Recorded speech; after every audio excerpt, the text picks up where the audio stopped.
सुनसान सड़क, घना कोहरा और आधी रात का वक्त। रोहन अपनी बाइक से एक वीरान रास्ते पर जा रहा था। उसकी आंखों में एक बेचैनी थी, दिल में हलचल थी।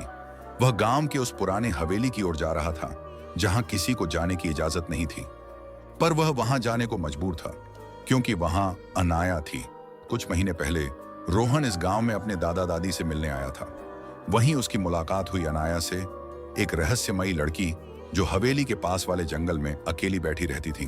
उसकी आंखों में अजीब सा दर्द था और जब वह मुस्कुराती तो ऐसा लगता जैसे कोई अधूरी कहानी सुना रही हो। धीरे धीरे दोनों की बातें होने लगी। रोहन को अनाया से प्यार होने लगा, लेकिन जब भी वह उसके बारे में गांव के लोगों से पूछता तो सब उसे टाल देते और कहते, उस हवेली के पास मत जाना, वहां भूतों का साया है। पर प्यार के आगे डर कहां टिकता है। एक दिन रोहन ने अनाया से सीधा पूछ लिया, तुम हमेशा अकेली क्यों रहती हो और लोग तुम्हारा नाम सुनकर डरते क्यों हैं? अनाया ने उसकी ओर देखा, उसकी आंखें छलक उठीं। तुम्हें सच जानना है तो हवेली में रात के 12 बजे आना। रोहन उसी रात हवेली पहुंचा। दरवाजे खुद ब खुद खुल गए। अंदर घना अंधेरा था। जैसे ही वह अंदर गया, उसकी नजर दीवार पर लगी एक पुरानी तस्वीर पर पड़ी। वह तस्वीर अनाया की थी और नीचे लिखा था, अनाया वर्मा, मृत्यु 1997। रोहन के हाथ पैर सुन्न पड़ गए। अचानक उसे महसूस हुआ कि कोई उसके पीछे खड़ा है। उसने पलट कर देखा, अनाया, लेकिन इस बार वह वैसी नहीं थी जैसी वह हमेशा दिखती थी। उसके चेहरे पर गहरी उदासी थी और उसकी आंखों से खून के आंसू बह रहे थे। मौत का सच, अनाया ने कांपती आवाज में कहा, रोहन, मैं इस दुनिया में नहीं हूं। मुझे मेरे ही प्रेमी ने धोखा देकर मार दिया था।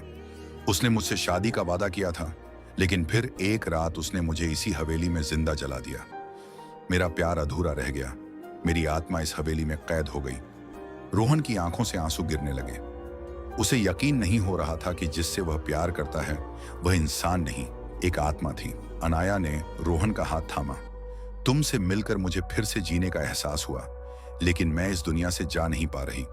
अगर तुम मुझसे सच्चा प्यार करते हो तो मुझे मुक्ति दो।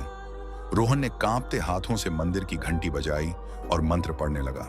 हवेली जोर जोर से हिलने लगी। हवा तेज हो गई। अनाया दर्द से चीखने लगी। उसकी आंखों में दर्द था, लेकिन उसके चेहरे पर सुकून भी था।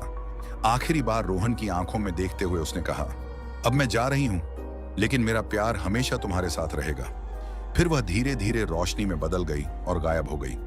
एक अधूरी कहानी। सुबह रोहन जब गांव लौटा तो लोगों ने बताया कि जो भी हवेली में गया वह कभी जिंदा वापस नहीं आया। लेकिन रोहन जिंदा था, शायद इसलिए क्योंकि उसने अनाया से सच्चा प्यार किया था। आज भी जब हवेली के पास ठंडी हवा चलती है, लोग कहते हैं कि वहां कोई किसी का नाम फुसफुसाता है। शायद अनाया अपने अधूरे प्यार की कहानी सुनाने के लिए वापस आती है। कहानी अच्छी लगी तो लाइक करें, सब्सक्राइब करें और हाँ, बेल आइकन दबाना ना भूलें।